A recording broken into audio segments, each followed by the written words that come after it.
Assalamualaikum warahmatullahi wabarakatuh. Waalaikumsalam warahmatullahi wabarakatuh. Selamat pagi anak-anak. Bagaimana kabarnya hari ini? Baik. Oke, berapa orang yang tidak masuk hari ini? Masuk semua. Oke, alhamdulillah. Baik, sebelum kita mulai pelajaran hari ini, mari kita mulai dengan berdoa terlebih dahulu. Siapa tolong ketua kelasnya memimpin doa?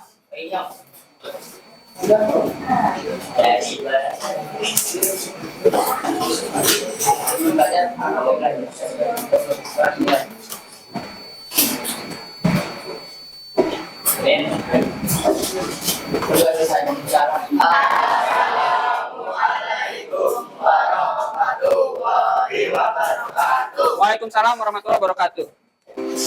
Hari ini kita akan melaksanakan pembelajaran coding yang kedua, yaitu berjudul Kecerdasan Artifisial, Etika dan Resikonya. Kemarin pada pertemuan yang pertama tentang coding, Bapak juga menjelaskan atau membahas tentang kecerdasan artifisial. Siapa yang masih ingat di sini apa itu kecerdasan artifisial?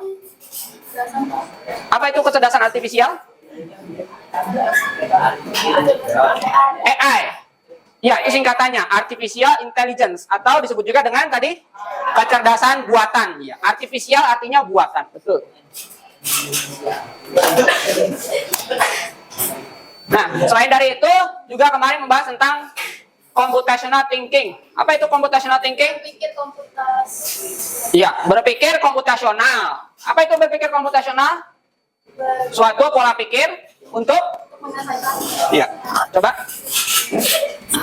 Pola pikir untuk menyelesaikan apa yang diselesaikan?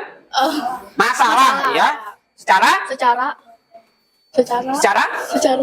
efektif dan efisien. Ya. Computational thinking adalah pola pikir untuk menyelesaikan suatu masalah secara efektif dan efisien. Kita sebagai manusia itu selain membuat sebuah mesin yang bisa digunakan untuk membantu kita dalam melakukan suatu pekerjaan, kita juga bisa membuat tadi kecerdasan artifisial yang bisa berpikir seperti manusia. Tujuannya apa? Untuk menyelesaikan suatu pekerjaan. Hari ini tujuan pembelajaran kita adalah menjelaskan apa itu KA, kecerdasan artifisial, dan bagaimana cara kerjanya secara umum. Kemudian kita akan membandingkan cara berpikir manusia dan kecerdasan artifisial. Dan terakhir memahami manfaat, resiko, dan dampak KA terhadap kehidupan sehari-hari. Baik, hari ini kita akan melakukan kegiatan ini nanti secara berkelompok ya. Tadi Bapak sudah bagi menjadi kelompok-kelompok kecil karena komputernya hanya terbatas, jadi kita tidak bisa satu orang satu. Nanti silahkan secara berpasangan atau bertiga untuk melakukan aktivitasnya. Ya. Yang pertama tadi menjelaskan cara singkat apa itu generatif AI. Bapak rasa tadi Bapak sudah keliling, itu sudah semuanya keluar. Bagaimana dengan yang nomor 2? Bapak lebih tertarik dengan yang nomor 2. Siapa yang hasil generatifnya itu sama persis dengan biodata sendiri? Siapa yang hasil generatifnya sama keluar biodata yang sama persis dengan diri sendiri? Tidak ada?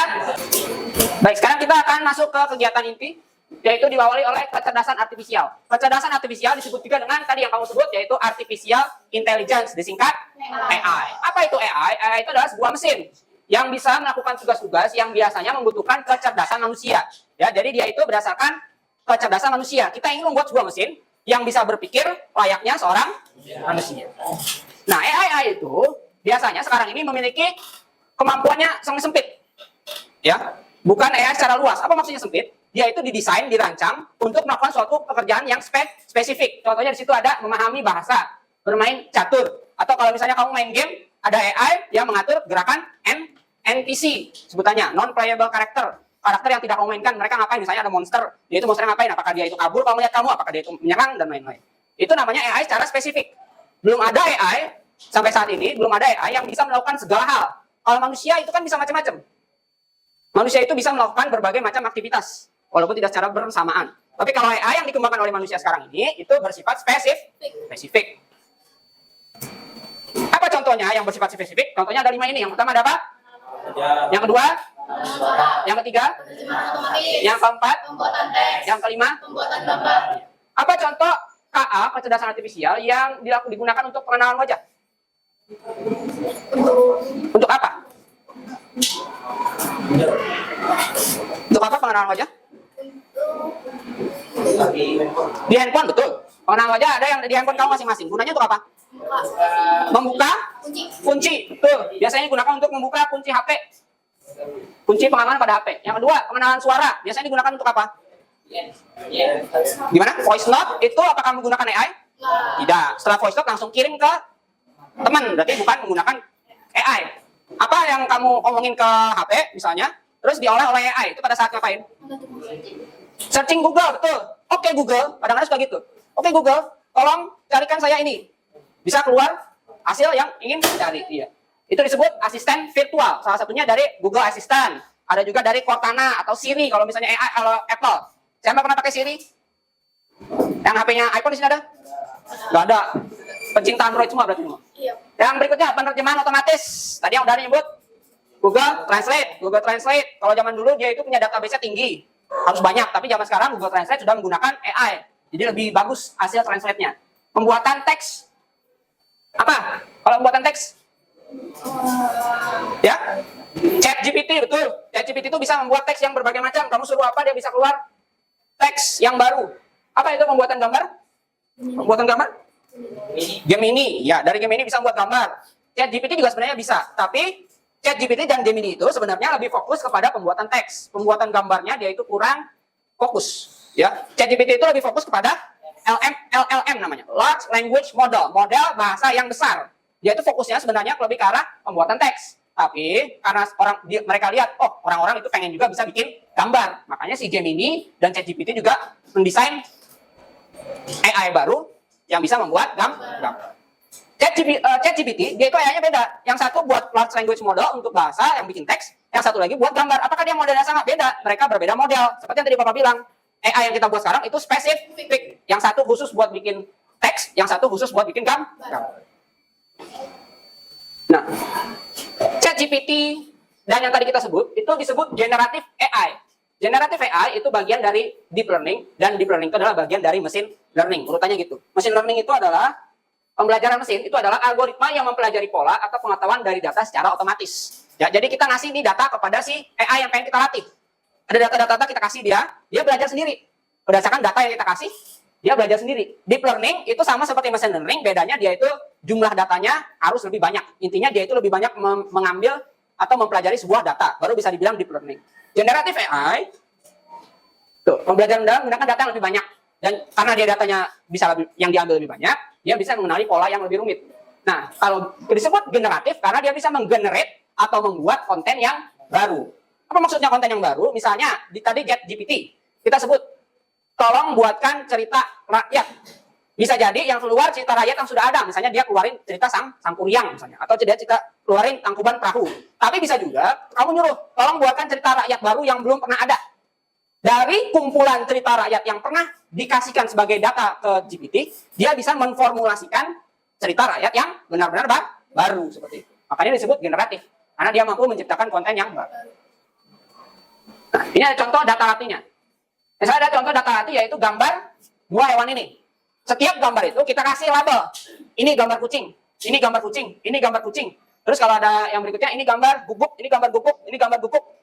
Sebagai manusia, kita harus memberikan data yang benar. Misalnya, dari kalau gambar kucing dan anjing ini, kalau memang gambarnya kucing, harus kita beri label kucing. Kalau ini gambarnya anjing, kita harus beri label anjing. Itu adalah tanggung jawab kita sebagai si pengguna yang ingin melatih si AI. Ini adalah model hasil AI yang tadi dilatih. Modelnya adalah pengenalan binatang. Artinya, kita kasih gambar, AI-nya bisa tahu apakah hewan apa gambar tersebut. Misalnya dia sebut kalau berhasil, kalau AI hasil latihannya bagus, maka akan keluar tulisan kucing. Kalau kita kasih gambar yang lain, misalnya anjing, maka akan keluar kata anjing. Kalau AI-nya bagus, hasil latihannya berhasil. Gitu. Nah, kalau tadi data yang kita masukkan cuma kucing sama gambar anjing. Kalau misalnya kita masukin gambar jerapah, apakah kira-kira teksnya bisa keluar jerapah? Teksnya keluar jerapah atau tidak? Tidak bisa. Kenapa? Karena belum ada data jerapah. Mungkin bisa jadi dia akan keluar tulisan kucing atau tulisan anjing. Karena tadi kita hanya berikan data dua jenis. Label yang berlabel kucing dan yang berlabel anjing. Tidak akan bisa dia mengeluarkan jerapah. Walaupun kita kasih gambar jerapah. Makanya tadi datasetnya harus lebih banyak. Harus lebih lengkap. Contoh lain. Sekarang modelnya yang pembuat gambar. Kita sebut gambarkan kucing berbulu merah sedang marah, maka akan keluar gambar kucing yang warna merah sedang marah. Dari mana bisa tahu gitu? Dari data-data gambar kucing yang pernah kita kasih. Kalau misalnya data kucingnya yang kita kasih itu tidak ada kucing yang warna merah, kira-kira bisa keluar apa enggak warna kucing warna merah? Tidak. Dia harus tahu bahwa ada kucing yang warna merah. Kalau misalnya dari dataset yang kita ambil nggak ada ekspresi kucing yang marah, semuanya ekspresi kucing yang lagi tidur misalnya, apakah bisa mengeluarkan kucing ekspresi marah? Tidak bisa. Jadi dataset itu sangat mempengaruhi si hasil berhasil atau tidaknya kita melatih si AI. Dataset, nah itu tadi yang penting. Dalam membuat KA, kualitas dan kuantitas data latih yang kita gunakan adalah kuncinya. Ya, jadi ada dua kunci, yaitu kualitas dan kuantitas. Kualitas tahu ya, kalau kuantitas itu jumlah. Berapa banyak atau sedikit dari jumlah data yang kita berikan. Karena data latih ini atau dataset adalah fondasi. Apa itu fondasi? Akar. Kalau akarnya kuat, kalau fondasinya kuat, maka bangunannya bisa kuat. Tapi kalau akarnya goyang, maka bangunannya bisa rubuh atau goyang.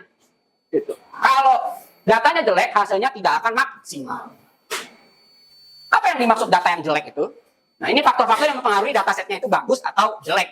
Yang pertama, keakuratan. Kalau ngambil contoh dari gambar yang tadi, kucing dan anjing, harus akurat. Kalau memang gambarnya kucing, kita labeli kucing. Kalau gambarnya anjing, kita labeli anjing. Kalau kamu salah ngasih label, itu berarti datanya tidak akurat. Data yang kita kasih tidak akurat. Berikut, kelengkapan. Ini dari jumlah. Banyak atau tidak? Apakah cuma gambar kucingnya cuma ngasih satu? Berarti kurang lengkap. Konsisten. Artinya, memang benar semua datanya itu sama. Misalnya, dia itu kasih tadi gambar kucing yang berkaki 4. Karena memang kucing itu sebagian besar berkaki 4. Kalau ada gambar data yang kucing aneh, misalnya dia itu lagi posisi duduknya seolah-olah jadi nggak punya kaki. Ada kucing kayak lagi duduk seolah-olah kakinya hilang. Nah, kalau datanya seperti itu, bisa jadi nanti pada saat disuruh membuat gambar kucing, ternyata kucingnya nggak ada kakinya seperti itu. Relevansi, kalau yang tadi tidak ada kurang tepat. Kalau relevansi itu biasanya waktu, berdasarkan waktu. Kalau data yang waktu. Terus ada kebersihan. Nah, ini yang kalau gambar-gambar yang jelek, buram, kurang bagus, itu biasanya perlu dihapus, jangan masukkan sebagai data. Terakhir, keamanan dan privasi. Gambar, misalnya tadi kita ngelatih gambar. Kalau kamu lihat itu di komputer ada Panda, itu ada tulisannya bisa ambil lisensi. Ada beberapa gambar yang seperti itu ada tulisannya. Apa maksudnya? Gambar itu tidak semuanya gratis. Ada yang namanya hak cipta. Apakah itu foto, potretan, hasil potret, apakah itu hasil lukisan orang, itu memiliki hak cipta. Kalau misalnya dia itu memiliki hak cipta dan bukan gratis, artinya harus punya izin dari yang buat gambar tersebut. Itu maksudnya. Nah, sampai sini kita akan coba masuk ke percobaan generatif AI. Silakan putar tempat duduknya ke arah komputer. Pertama kita buka ChatGPT dulu. Silakan buka tab baru di Google Chrome, masuk ke chatgpt.com. Kemudian lakukan dua hal ini. Yang pertama, suruh ChatGPT untuk menjelaskan cara singkat apa itu generatif AI. Kemudian kalau dia sudah jawab, di bawahnya minta dia membuat biodata kamu. Suruh dia membuat biodata kamu. Boleh semuanya ditulis, boleh satu orang aja sebagai contoh. Ya, coba lakukan. chatgpt.com. Siapa yang di sini hasilnya sama persis dengan biodata sendiri? Tidak ada. Yang mirip dengan datanya? Tidak ada juga. Ada yang nyebut namanya betul tapi sisanya ngawur? Ada. 1, 2, 3, 4, banyak. Nah, yang lainnya bagaimana? Datanya masih kosong? Ya, oke. Nah, yang datanya cuma namanya doang yang benar, kamu ngetiknya bagaimana? Apakah kamu nyebut nama kamu kepada ChatGPT? Nyebut.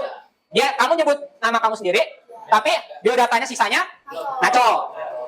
Betul.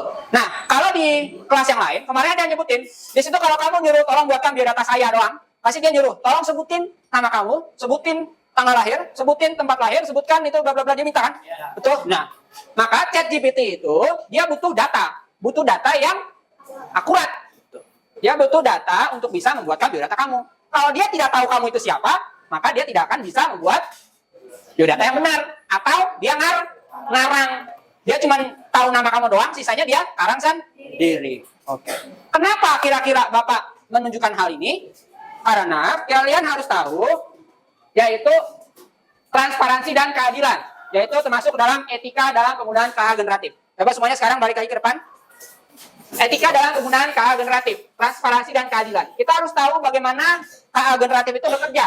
bagaimana data itu digunakan dan bagaimana hasilnya dihasilkan. Bapak coba mau ngambil dari yang kata-kata terakhir, bagaimana hasilnya dihasilkan. Yaitu hasil keluaran dari KA generatif, itu terutama yang teks ya, tadi kan kita ChatGPT, tidak selalu benar. Karena dia hanya mengambil data yang sudah dia ketahui. Tapi karena KA generatif itu bisa membuat suatu hal yang baru, berarti tidak semua yang dia ucapkan, tidak semua yang dia keluarkan 100% fakta. Bisa jadi itu cuma hasil karangan dia sendiri. Jadi kita harus tahu KA generatif itu adalah suatu hasil dari KA generatif itu tidak selalu 100% fakta. Yang kedua itu tentang hak cipta dan kepemilikan. Ya, tadi yang Bapak bilang sebutnya pertama, kalau gambar itu misalnya gambar sebagai data itu bisa dimiliki oleh seseorang, punya hak cipta. Tidak seharusnya benda atau barang atau gambar yang memiliki hak cipta itu digunakan seenaknya untuk melatih AI atau kecerdasan artifisial. Boleh digunakan asalkan harus ada izin. Itu yang disebutnya etika. Kita harus menggunakan KA dan melatih KA secara etika. Ada etikanya. Nah, yang keduanya, yang berikutnya adalah tentang resiko. Yang pertama ada apa itu? Potensi penyalahgunaan dan hoax. Ya, potensi penyalahgunaan dan hoax tadi. Karena kita bisa nyebutin, tolong buat berita tentang politikus A yang jelek. Gitu. Keluar berita. Pada tanggal sekian, hari sekian, politikus A terlihat keluar dari ini, terus melakukan ini. Itu bisa membuat berita bohong. Kelihatannya kayak berita yang benar, asli, buatan reporter. Dari Liputan 6 ada tulisannya misalnya. Ternyata padahal itu adalah cerita karangan bebas. Itu bisa menjadi sebuah hoax atau berita bohong. Yang kedua, apa yang kedua bisa baca? Bias dalam data dan hasil. Bias dalam data dan hasil. Bias itu artinya hanya berpihak berdasarkan data yang dia miliki. Kalau datanya itu cuma satu pihak, misalnya tadi yang gambar kucing dan anjing. Gambar-gambar kucing yang diambil cuma sebagian besar gambarnya cuma kucing Anggora doang. Kucing-kucing jenis lain nggak ada sebagai datasetnya. Kalau kita suruh dia membuat gambar kucing, kira-kira jenis kucingnya kayak apa?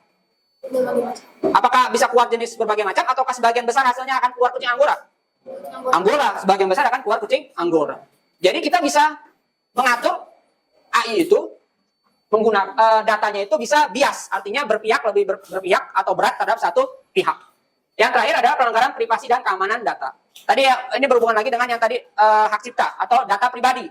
Bisa jadi data pribadi kamu, foto pribadi kamu diambil seenaknya tanpa izin digunakan sebagai pelatihan untuk KA. Bisa jadi nanti dia disuruh tolong bikin gambar mukanya si ini, tapi dalam posisi yang aneh atau lagi gambar tidak pakai baju atau lagi dia mukulin orang. Jadi masuk ke fitnah, masuk lagi ke atas yaitu hoax, penyalahgunaan, penyebaran hoax. Data pribadi itu harus disimpan dan seharusnya tidak digunakan untuk hal-hal yang seperti itu. Salah. Nah, tadi yang Bapak bilang, muka kamu bisa diambil terus dijadikan gambar yang berbeda. Itu disebut teknologi deepfake. Deepfake itu berasal dari kata deep learning dan fake alias palsu. Apa itu deepfake? Teknik memanipulasi gambar, suara, atau video dengan menggunakan KAA sehingga tercipta konten baru yang terlihat asli dan meyakinkan. Ada 4 jenis deepfake. Yang pertama face swapping. Face artinya wajah, muka, swap artinya ditukar. Jadi wajahnya ditukar. Ada dulu sempat viral filter dari kamera yang nuker wajah orang. Kamu berdua di kamera, tapi mukanya tukeran. Itu termasuk teknik deepfake. Terus yang kedua lip syncing. Kalau nyanyi lip sync itu maksudnya apa? Suaranya dari lain, tapi cuman ikutin gerak bibir. Sama kira-kira seperti itu. Sebenarnya ngomong orang lain, tapi mukanya pakai muka orang lain. Puppet Master lebih jauh daripada lip sync. Kalau lip sync cuma bibir doang, mulut doang. Kalau Puppet Master semua gerak badan. Voice cloning itu ngambil data suara dari orang lain, kemudian disuruh ngomong hal yang berbeda. Jadi misalnya dia ngambil data kamu ngomong yang lama yang banyak, dari hasil omongan kamu, suara kamu itu ditiru oleh si KA ini. Kemudian oleh orang lain disuruh tolong dipakai suara ini buat dia ngomong ini. Apa gunanya? Misalnya kalau digunakan untuk kejahatan, dia bisa digunakan untuk menelpon orang tua kamu. Pakai suara kamu ditelepon, halo, ibu kamu atau bapak kamu ngambil nerima telepon, dikiranya itu adalah kamu. Bisa jadi suruh, mak saya kecelakaan, saya sekarang lagi di ini, tolong kirimkan uang misalnya. Bisa seperti itu. Itu bisa digunakan untuk penyalahgunaan. Walaupun tidak semua teknologi deepfake itu digunakan untuk kejahatan, tapi bisa ada resikonya. Ini contoh yang face swapping. Ada apa face swapping? tukar wajah. Ada gambar foto asli yang sebelah kiri. Kemudian kita mau memasukkan foto yang muka wajah yang baru sehingga ditempel ke dalam foto yang pertama. Di sini ada contohnya hasil yang bawah. Kalau zaman dulu hasil editannya harus manual, ngeditnya manual. Kalau zaman sekarang bisa dengan bantuan AI. Bagaimana cara mendeteksi deepfake? Ada berbagai macam. Yang pertama ada lihat wajah, lihat pipi dahi, lihat kacamata, lihat rambut, lihat tai lalat, lihat kedipan, lihatkan ukuran warna bibir, analisis jari tangan atau juga bagian-bagian tubuh yang lain. Nah, sekarang kita masuk ke kegiatan selanjutnya, yaitu coba buka fitur sini. iFoundation.com /AI strip AI generated content strip detection.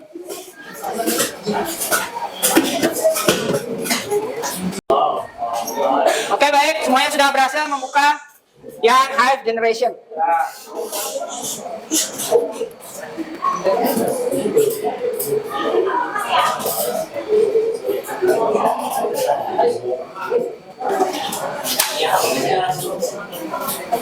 Coba dilihat. Sudah sampai sini? Sini ada bagian upload. Oh, kalau scroll ke bawah ada tulisan upload. Ya. Ada tulisan upload. Nah, ini itu adalah situs. Sebenarnya dia juga menggunakan AI. Gunanya apa? Gunanya dia itu adalah mengecek apakah sebuah gambar itu asli atau palsu. Apa yang maksud palsu? Hasil buatan AI. Coba sebelum mengecek buat situs tersebut,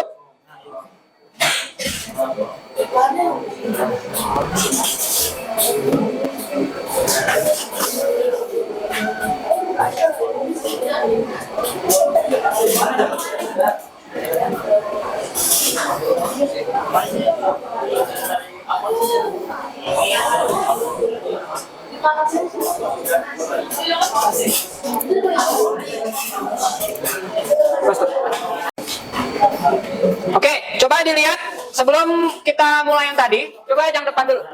Ini ada contoh gambar. Ya. Jadi sebelum menggunakan situs AI itu, coba kita cara manual. Coba lihat gambar ini. Apakah menurut kalian gambar ini AI atau bukan? Tahu dari mana? Dari mana, bagian mana yang menunjukkan bahwa itu AI? Coba. Coba angkat tangan.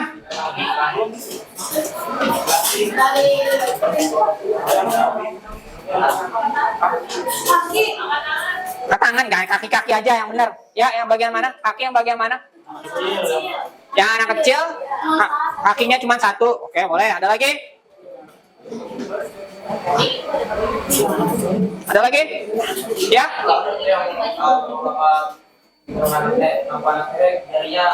Iya, betul. Jari yang menggendong anak perempuan itu jarinya aneh. Betul, cuma 3 jari. Ada lagi? Yang baju merah?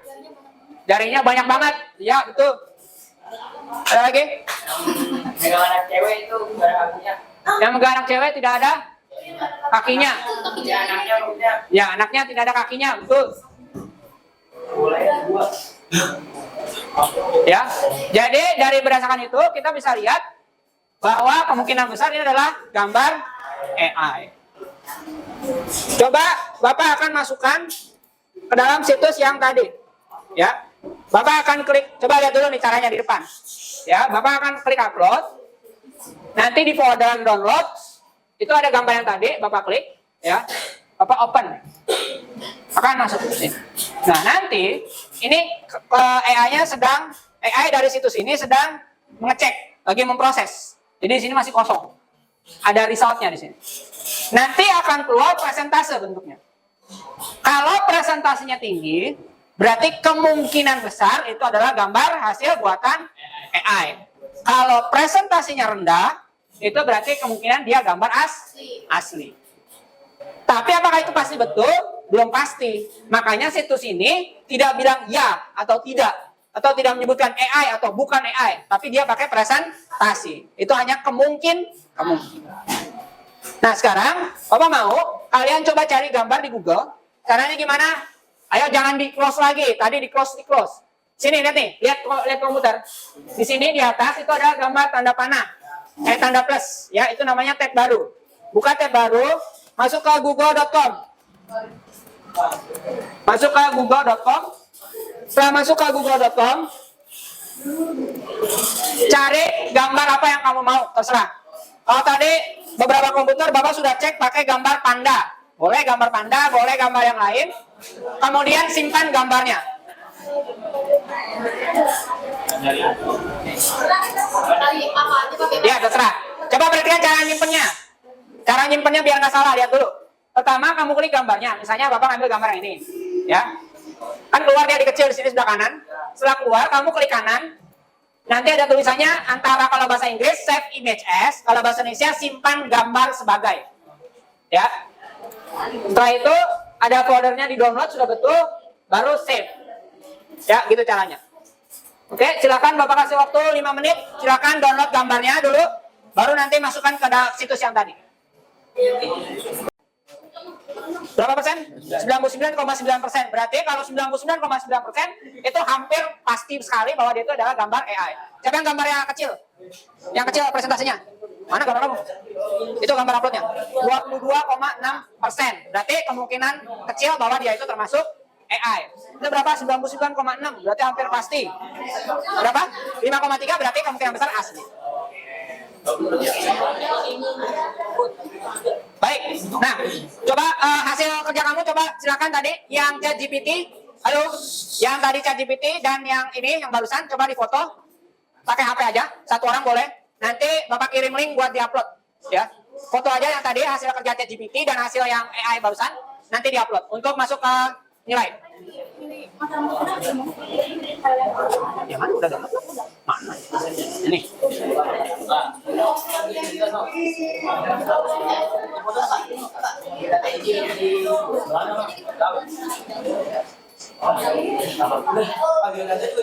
Ya.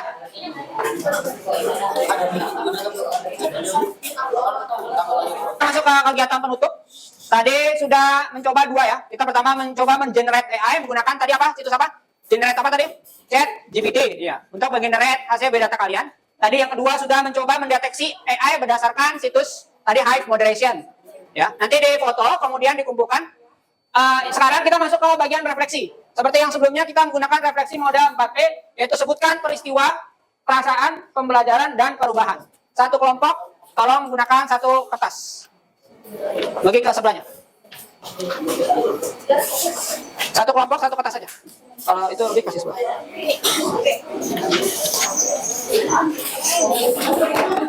Berapa? Satu kelompok, satu kertas. Pokoknya satu komputer itu satu kelompok. Yang tadi satu komputer itu satu kelompok. Nih, kasih sebelahnya.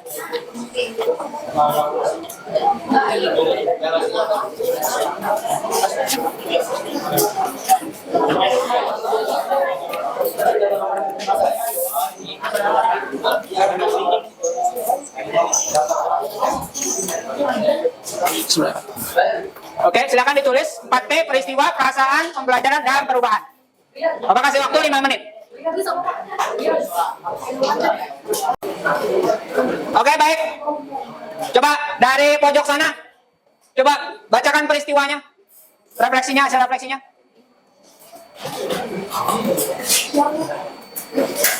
Yang peristiwa? Mencari perbedaan gambar asli dan gambar AI. Oke, boleh. Coba kelompok sini, perasaan.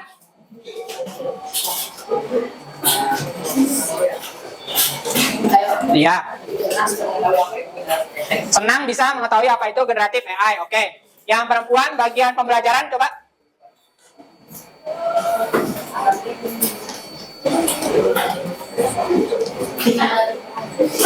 Gimana? Generatif AI. Apa itu generatif AI? Oke, boleh. Dari kelompok sini coba yang perubahan.